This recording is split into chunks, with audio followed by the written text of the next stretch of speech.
In today's Old Testament lesson, we hear of the birth of Samuel.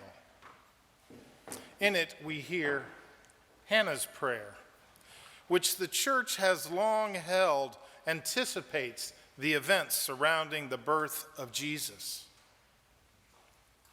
So as we approach the end of the church year and look forward to the beginning of Advent, we find ourselves going through our annual journey through some apocalyptic literature. These end times writings, which we heard today and again through Advent, are charged with poetry, metaphor, and fantasy. The daily office scripture readings this week have been preparing us for our future. Jesus wants us to be ready for anything.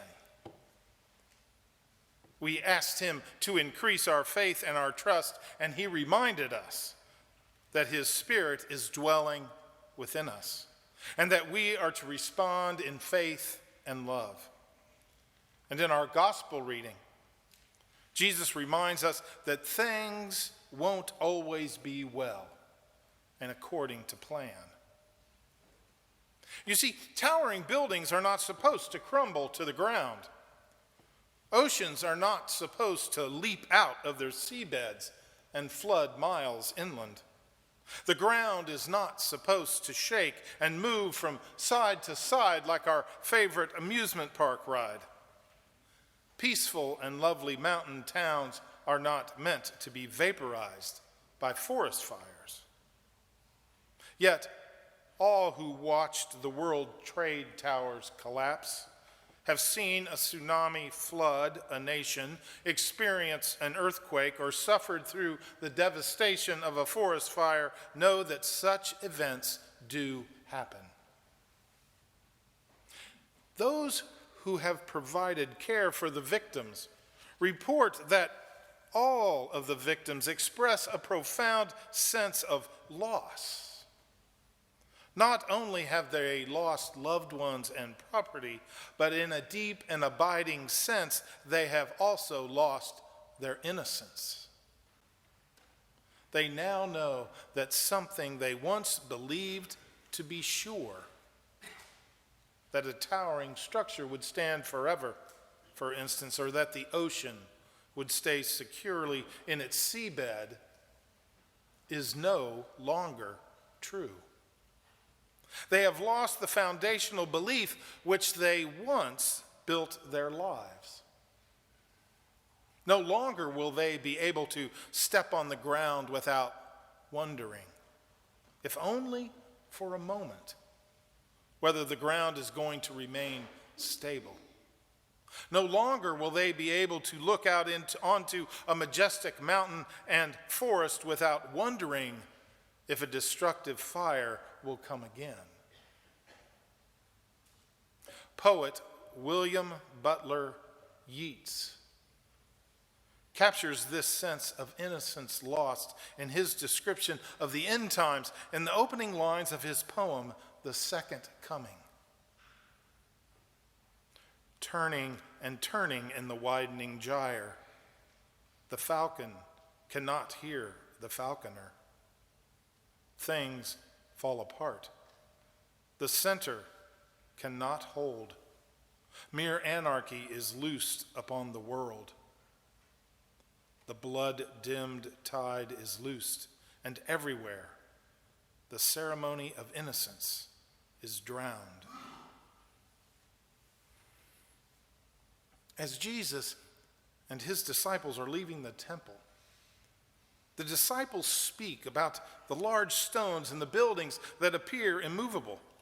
And Jesus startles them with his prediction that even the great stones that form the temple will one day be thrown down. And as they sit together on the Mount of Olives gazing at the magnificent temple, the disciples must have found Jesus' words troubling, if even a little hard to imagine.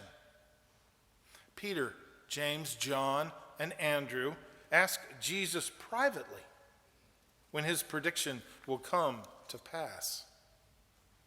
And in his cryptic style, Jesus warns them not to be led astray by others who will come after him, including those who will claim to speak with Jesus' own authority.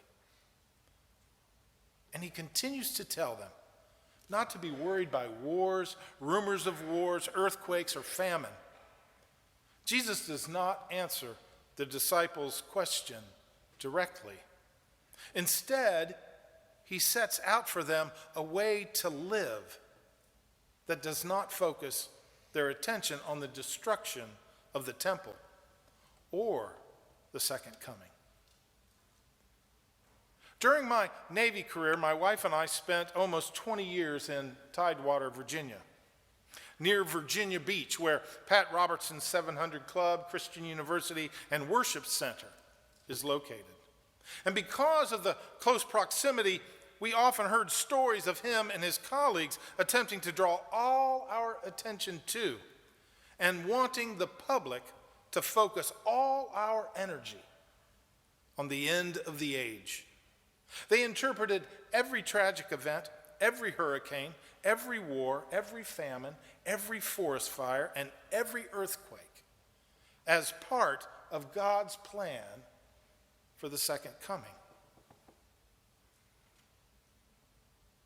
Jesus' warning to us is more powerful than ever. Certainly, every generation has heard the voices of those who boldly claim that they are privy to inside knowledge about when Christ is returning. That is what makes the subject of the end times so attractive and yet so treacherous. We, like the disciples, can become so focused on discerning the signs of the times that we neglect our most important mission, to witness to the gospel today. Christian author Kathleen Norris writes about the word eschatology, which is a big word about the study of the end times. It confounded her for a time, she said, leading her to focus far too intently on the events of the day as she tried to discern, work out the formula.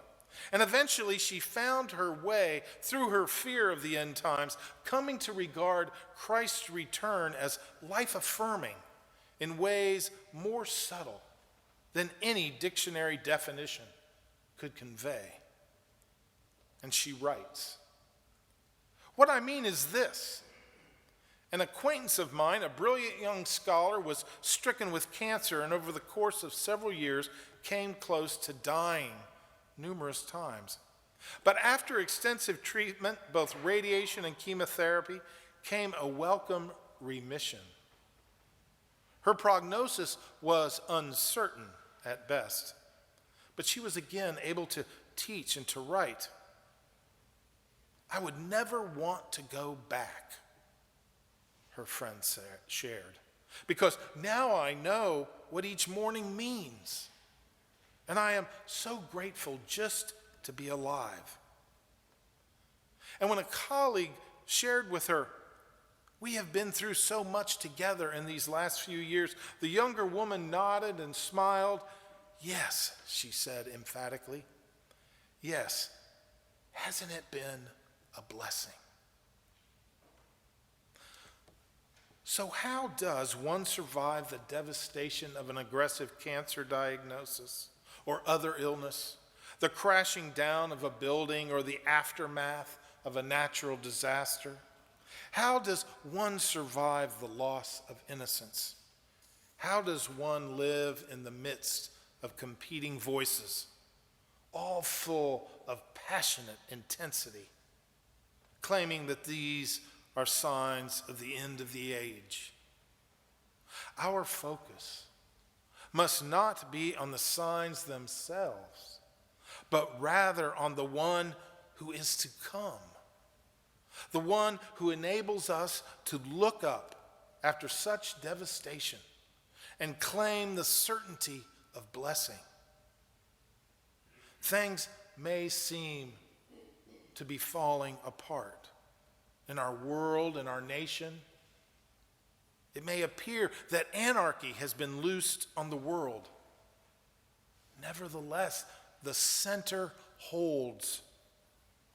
And much to our amazement, through it all, Christ does come again.